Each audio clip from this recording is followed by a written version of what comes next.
حضرت احمد بن حنبل بہت بڑے بزرگ گزرے، اللہ اکبر، کیا ان کا علمی مرتبہ تھا۔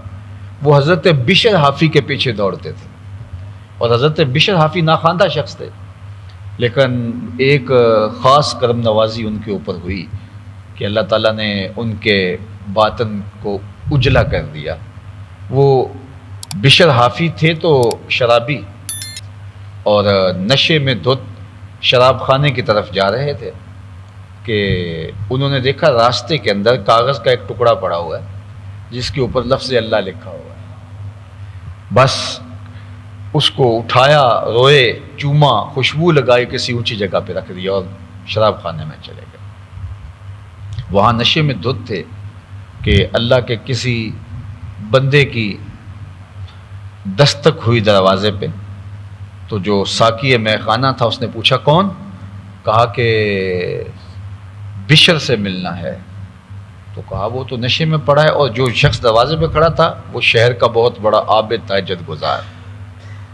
تو جب اس کو بتایا کہ فلاں اللہ کے بندے باہر تیرے انتظار میں کھڑے ہیں، تو وہ ننگے پاؤں دوڑے، کہا کہ بشر تمہیں مبارک ہو، اللہ نے تیرے ماضی کے گناہ معاف کر دیے۔ تو بس پھر زندگی ہی بدل گئی۔ وہ ایک فقیر تھے، تو وہ جا رہے تھے، اللہ کی رحمت رب بہانہ می طلب، اللہ کی رحمتیں بہانے تلاش کرتی ہیں۔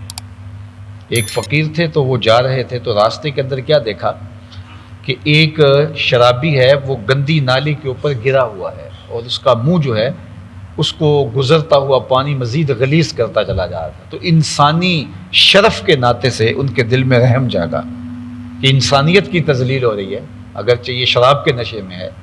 آج کا صوفی اور آج کا مولوی تو ٹھڈا مار کے گزرے گا، لیکن گناہ سے نفرت ہے، گناہ گار سے نہیں ہے۔ تو وہ آگے بڑھے اور اس کو وہاں سے اٹھایا، اور اس کے جو گندا منہ تھا اس کا منہ دھو دیا اور چلے گئے۔ جب سحری کا وقت ہوا تو وہ تہجد کے لیے مسجد میں آئے، تو دیکھا کہ وہ جو شرابی جس کا منہ دھویا تھا وہ پہلے ہی مسجد میں نماز ادا کر رہا ہے۔ تو بڑی حیرت ہوئی، کہا مالک یہ کیا ماجرا ہوا؟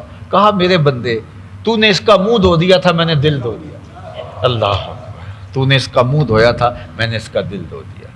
تو بشر حافی کی اس ادا کو اللہ نے قبول کر لیا، اور وقت کے کامل کسی شیخ اور ولی کے ذریعے سے اس کو میسج پہنچایا۔ جب یہ پیغام پہنچا تو اس وقت وہ ننگے پاؤں تھے، برہنہ پاتے، ایسے نشے میں آگے تھے۔ پھر انہوں نے کہا میرے رب کا پیغام جب میرے نام آیا تھا تو اس وقت میں برہنہ پا تھا، لہٰذا ساری زندگی جوتے نہیں پہنوں گا۔ حافی عربی میں جو ہے وہ ننگے پاؤں والوں کو کہتے ہیں۔ اللہ اکبر۔ تو ساری زندگی جوتے نہیں پہنے کہ میری توبہ جب قبول ہوئی تو اس وقت میرے پاؤں میں جوتے نہیں تھے، تو اللہ کی زمین پہ وہ ننگے پاؤں پھرتے تھے۔ تو اللہ نے کرم کر دیا، تو احمد بن حنبل رضی اللہ تعالی عنہ ان کے پیچھے پیچھے بھاگتے تھے۔ تو ایک دن کسی شاگرد نے کہا حضرت یہ ایک ناخواندہ شخص ہے اور آپ اس کا پیچھا کرتے رہتے ہیں، اور آپ اتنے بڑے عالم۔ تو حضرت امام احمد بن حنبل نے کہا کہ جس رب کو احمد بن حنبل مانتا ہے، بشر حافی اس رب کو جانتا بھی۔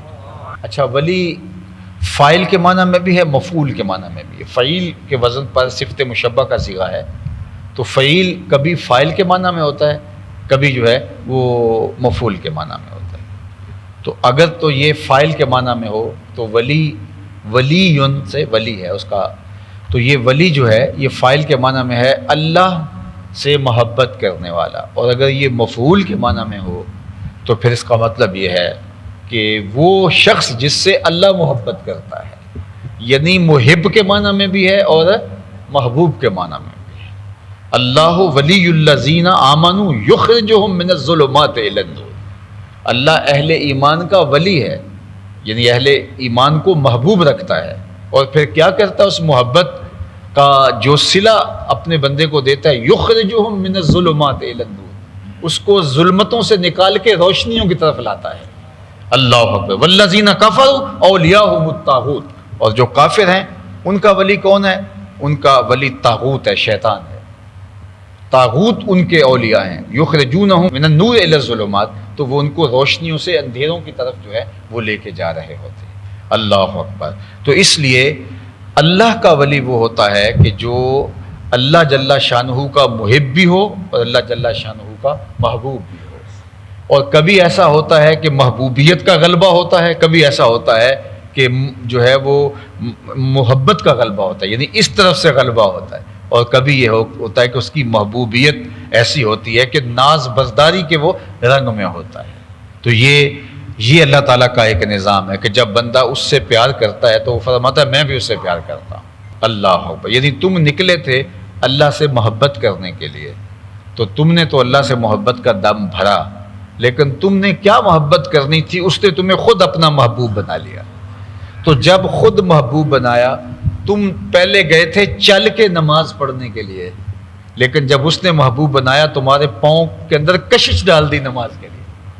تم عبادات کرتے تھے، اپنے آپ کو تکلف کے ساتھ لے کے جاتے تھے، پھر جب محبوبیت پیدا ہو گئی تو وہ شوق فراواں تمہارے اندر ڈھیل دیا گیا، پھر تمہارے قدم خود بخود اٹھتے ہیں، توفیقات تمہارے شامل حال ہو گئی ہیں، پھر تمہارے لیے آسانیاں اور تمہارے لیے راحتوں کے سامان کشادہ کر دیے گئے ہیں. اور ایک حدیث پاک میں آتا ہے میرا بندہ میرے ساتھ کثرت نوافل کے ذریعے سے تقرب اختیار کرتا ہے. میرا بندہ میرے ساتھ تقرب اختیار کرتا ہے فرائض کی ادائیگی کے بعد کثرت نوافل سے. اور جب وہ کثرت نوافل سے میرا تقرب حاصل کر لیتا ہے تو فَكُنْتُ سَمْعَهُ الَّذِي يَسْمَعُ بِهِ وَبَصَرَهُ الَّذِي يَبْصُرُ بِهِ وَيَدَهُ الَّتِي يَبْطِشُ بِهَا وَرِجْلِهِ الَّتِي يَمْشِي بِهَا. فرمایا پھر میں اس کے ہاتھ بن جاتا ہوں جن سے وہ پکڑتا ہے، میں اس کی آنکھیں بن جاتا ہوں جن سے وہ دیکھتا ہے، میں اس کے کان بن جاتا ہوں جن سے وہ سنتا ہے. یہ بخاری کی روایت ہے. تو اس کا مطلب کیا کہ معاذ اللہ کان بن جاتا ہے؟ نہیں، مجسم نہیں، یعنی اس کے کانوں میں شنوائی کی قوت اپنی جناب سے ڈال دیتا ہے، اس کی زبان میں جو ہے وہ طاقت اور توانائی اس کی طرف سے خاص طور پہ ودیت کر دی جاتی ہے. ہاتھ اس کے ہوتے ہیں لیکن اللہ تعالیٰ اپنی طرف سے خاص جو ہے وہ توانائیاں اور قوتیں اور اس کے اندر جو ہے وہ طاقتیں پیدا کر دیتا ہے. تو گویا اللہ اس بندے کو اپنی شانوں کا، اپنی صفات کا مظہر بنا دیتا ہے. اسی لیے وہ اولیاء کے لیے طی زمان بھی ہوتا ہے اور طی مقام بھی ہوتا ہے، وقت بھی سمٹ جاتا ہے اور ان کے لیے فاصلے بھی مٹ جاتے ہیں. تبھی تو آصف بن برقیہ جو ہے وہ حضرت سلیمان کی امت کا ولی جو ہے آنکھ جھپکنے سے قبل تخت بلقیس لا کے قدموں میں رکھ دیتا ہے. انا آتی کا بہی قبل ان یرتد الیک طرفک. جب حضرت سلیمان نے کہا کہ کون تخت بلقیس لائے گا تو ایک جن نے کہا میں دوپہر تک لے آتا ہوں، یعنی مجلس برخاست ہونے تک. تو حضرت سلیمان نے کہا نہیں، مجھے اس سے بھی پہلے چاہیے. یعنی میں اگر آپ سے کہوں کہ آپ جو ہے وہ کراچی سے کوئی چیز آپ میں سے کوئی شخص لا کے دے تو کم از کم وہ 8 دن کا، 5 دن کا یا 2 دن کا تو ٹائم دے گا. اور ایک بندہ کہے کہ عصر تک لے آؤں گا تو غنیمت نہیں ہے. کہ کوئی کہے عصر تک آ جاتی ہے جناب تو غنیمت ہے. تخت بلقیس تھا، 1 مہینہ جاتے ہوئے لگتا تھا، 1 مہینہ آتے ہوئے لگتا تھا، 7 کوٹھریوں میں مکفل تھا، زمین میں گڑا ہوا تھا، پہرے دار کھڑے ہوئے تھے، 60 ہاتھ چوڑا تھا، 80 ہاتھ لمبا تھا، کئی ہاتھ موٹا تھا. اور اس کو اٹھا کے لانا کیسے لایا جائے؟ جن نے کہا کہ میں آپ کی مجلس کے اختتام سے پہلے لے آتا ہوں. بہت بڑی بات تھی نا، لیکن اللہ کا پیغمبر کہتا نہیں، مجھے اس سے بھی پہلے چاہیے. اللہ اکبر، اس سے بھی پہلے چاہیے. اب حضرت سلیمان کو پتا تھا نا جن کی تربیت میں کی ہے وہ کس کس مقام پہ. تو ایک نے کہا میں ظہر تک لے آتا ہوں، دوپہر تک لے آتا ہوں، بڑی بات تھی. لیکن حضرت سلیمان نے نہیں، مجھے اس سے بھی پہلے چاہیے. اللہ اکبر. جب حضرت سلیمان نے یہ کہا تو پھر ان کی مجلس سے ایک دوسرا شخص اٹھا جس کا نام مفسرین نے آصف بن برقیہ بتایا. قرآن نے تو کہا وقال الذی عندہ علم من الکتاب. پھر وہ اٹھا جس کے پاس کتاب اللہ کا، زبور کا علم تھا، سارا بھی نہیں تھا، تھوڑا سا علم تھا. علم من الکتاب، کتاب سے کچھ علم تھا. وہ کھڑا ہوا اور کیا کہا؟ جن نے تو کہا تھا قال عفریت من الجن، جنوں میں سے ایک بڑے قوی ہیکل جن نے کہا تھا میں دوپہر تک لے کے آتا ہوں. لیکن آصف بن برقیہ نے کیا کہا؟ انا آتی کا بے، حضرت یہ ذمہ داری میری رہی. کب تک لاؤ گے؟ وہ تو دوپہر تک کا وقت دے رہے ہیں. تمہارا ٹائم ٹیبل کیا ہے؟ کتنے وقت میں لاؤ گے؟ 2 گھنٹے، 3 گھنٹے، کتنے وقت میں لاؤ گے؟ تو اس نے کیا کہا؟ انا آتی کا بے، حضرت میں ابھی لے کے آتا ہوں. یہ نہیں کہا منگواتا ہوں، یہ لفظ سمجھیے، منگوا لیتا ہوں. آنا آتی کا بے ہی، میں لے کے آتا ہوں، جاؤں گا بھی اور آؤں گا بھی اور تخت بھی لے کے آؤں گا. آنا آتی کا بے ہی، میں جاتا ہوں اور اس کو لے کے آتا ہوں. کتنا وقت لگاؤ گے؟ قبل ان یرتد الیک طرف، حضرت آپ آنکھ بعد میں جھپکیں گے، تخت پہلے پڑا ہوگا. قرآن ہے. اور حضرت سلیمان نے ابھی آنکھ نہیں جھپکی، تخت سامنے پڑا ہوا. اللہ اکبر. پھر بولے قال ھذا من فضل ربی، یہ میرے رب کا فضل ہے. یہ شان ہے خدمت گاروں کی. سرکار کا عالم کیا ہوگا. تو اتنے بڑے فاصلے کیسے سمٹے؟ کوئی اتنا سریع رفتار کیسے ہو سکتا ہے؟ تو بخاری کی حدیث پڑھو، جب کوئی میرا ہو جائے تو پھر اس کی میں ٹانگیں بنتا ہوں. توانائی اس کی نہیں ہوتی، طاقت میری ہوتی ہے. اللہ، لب اس کے ہل رہے ہوتے ہیں لیکن منصور کے پردے میں خدا بول رہا ہے. اللہ اکبر. ہاتھ اس کے ہوتے ہیں، اس کو عطا کردہ توانائیاں، قوتیں جو ہیں وہ میری ہوتی ہیں. پھر اس کی آواز میں بن جاتا ہوں. ممبر پہ خطبہ دے رہے ہیں حضرت عمر رضی اللہ تعالیٰ عنہ، اور نہاوند میں جنگ ہو رہی ہے، نہاوند میں جنگ ہو رہی ہے اور حضرت عمر خطبہ دے رہے ہیں ممبر پہ بیٹھ کے. اور جو جنگ کا کمانڈر ان چیف ہے ان کا نام ساریہ ہے. اور پہاڑ ان کے پیچھے تھا اور دشمن آگے تھا. تو دشمن نے چکر چلایا اور ان کو ابھارا اور تاکہ وہ آگے بڑھیں، کیونکہ پچھلا حصہ محفوظ تھا پہاڑ ہونے کی وجہ سے. جو پیچھے سے حملہ نہیں ہو سکتا تھا، پیچھے پہاڑ تھا، تو آگے سے لڑائی ہو رہی تھی. تو جب انہوں نے اشتعال دلایا نا، تو حضرت ساریہ اپنے فوج کو لے کے آگے بڑھنے لگے. دشمنوں نے پیچھے ایک دستہ کھڑا کیا تھا، جب یہ آئیں گے تم پیچھے پہاڑ کے پیچھے آ جانا تاکہ یہ درمیان میں پھنس جائے. تو جو ہی حضرت ساریہ اس جوش سے آگے بڑھنے لگے، حضرت عمر خطبہ دے رہے تھے، گفتگو چل رہی تھی، صحابہ سے مخاطبت کر رہے تھے. اچانک آپ یا ساریہ الجبل، اے ساریہ پہاڑ کو نہیں چھوڑنا.